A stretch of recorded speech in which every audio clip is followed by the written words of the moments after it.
प्रदेश की राजनीति में सबसे ज्यादा चर्चाओं में रहने वाली इमरती देवी के एक बार फिर मुश्किल में फंस गई है। ग्वालियर जिले के डबरा विधानसभा क्षेत्र से भाजपा प्रत्याशी इमरती देवी की भारत निर्वाचन आयोग से शिकायत की गई है। शिकायत में कहा गया है कि भाजपा प्रत्याशी इमरती देवी ने अपना आपराधिक रिकॉर्ड छुपाया है। उन पर 7 अपराध दर्ज है। इमरती देवी के खिलाफ 7 मुकदमे में से 6 मुकदमे डबरा सिटी थाने में और 1 मुकदमा पिछोर में दर्ज है। नामांकन निरस्त होने कर आपराधिक केस दर्ज करने की मांग की गई है। शिकायतकर्ता संकेत साहू ने अपनी शिकायत में कहा कि इमरती देवी पत्नी पूरन सिंह निवासी चिनोर रोड डबरा में जानबूझकर आपराधिक प्रकरण और तथ्य छिपाकर फॉर्म भरने पहुंची है। सुप्रीम कोर्ट के न्याय दृष्टांतों का उन्होंने उल्लंघन किया है। अच्छा, क्या पूरा मामला है? कितने अपराध हैं? निर्वाचन आयोग दिल्ली, भोपाल और माननीय श्री अक्षय कुमार सिंह जी, जिला निर्वाचन अधिकारी जी को एक मामला संज्ञान में लाया गया है, एक आवेदन दिया गया है, जिसमें डबरा विधानसभा 19 से भारतीय जनता पार्टी की प्रत्याशी श्रीमती इमरती देवी के द्वारा है ना, जो 2023 में होने वाले विधानसभा चुनाव हैं, उसमें अपनी आपराधिक प्रकरणों की जानकारी छुपाई गई है। क्या अपराध थे? कैसे अपराध है? कितने हैं? इनके खिलाफ डबरा शहर थाने में 6 मुकदमे कायम हैं और पिछोर थाने में 1 मुकदमा कायम है। सातों के सातों प्रकरण जानबूझकर अपने शपथ पत्र में इमरती देवी जी के द्वारा छुपाए गए और ये पहला मौका नहीं है कि 2023 में ही इन्होंने मतलब अपने प्रकरण छुपाए हैं।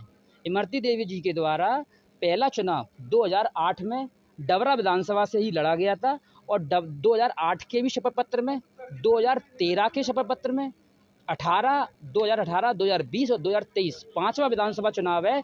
इमरती देवी जी के द्वारा सबके सब शपथ पत्रों में विधानसभा चुनाव में अपने आपराधिक प्रकरणों की जानकारी जानबूझकर छुपाई गई है।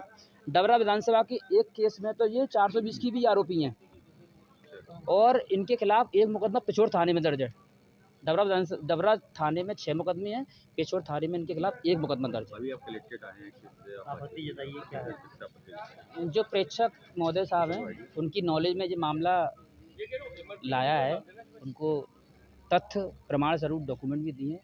जो भी शासन नियमानुसार कार्रवाई करे, जैसे शासन को तत्काल कार्रवाई करनी चाहिए। उनका जो कहना है कि हम कार्रवाई करेंगे। तो क्या लगता है चुनाव लड़ पाएंगे इस बार? अब देखो, अगर चुनाव का समय चल रहा है, इलेक्शन का समय चल रहा है, इनको तत्काल ही जैसे ही कल शिकायत प्राप्त हुई, आवेदन प्राप्त हुआ, तत्काल 24 घंटे के अंदर जांच करके इनको रिपोर्ट सबमिट करनी चाहिए थी कलेक्टर साहब को और तत्काल की तत्काल कलेक्टर साहब उस पर निर्णय लेते। अब अगर जो देरी से निर्णय लेंगे या कार्रवाई नहीं करेंगे तो एक आपराधिक पृष्ठभूमि का जो व्यक्ति है वो एक तरह से विधायक बन जाएगा या नहीं भी बनेगा। जब उसने 5 बार पिछले चुनावों में जानकारी छुपा ली, इस बार वो ऐसी जानकारी छुपा लेगा। हमारा किसी से भी कोई व्यक्तिगत आपको कैसे मालूम पड़ा था? किस तरह से रिपोर्ट निकली? दस्तावेज हमने सूचना के अधिकार के तहत निकलवाए। हमारा किसी व्यक्ति विशेष से कोई वो नहीं है, लेकिन हमारा बस ये है कि राजनीति में जो अपराधीकरण हो रहा है ना, जो वो रुकना चाहिए। रिपोर्ट बताए गए होंगे। कल एक वकील साहब द्वारा एक आपत्ति प्रस्तुत की गई थी एक कैंडिडेट के खिलाफ, जिसमें उनके द्वारा यह बताया गया था कि कुछ शपथ पत्र में कुछ तथ्य छुपाए गए हैं। तो चूँकि शपथ पत्रों की स्क्रूटनी एक दिन पूर्व ही हो चुकी थी, परसों ही हो गई थी और शपथ पत्र विधिमान होने से स्वीकृत किए जा चुके थे, इसलिए वर्तमान में किसी भी आपत्ति पर विचार नहीं किया जाता है।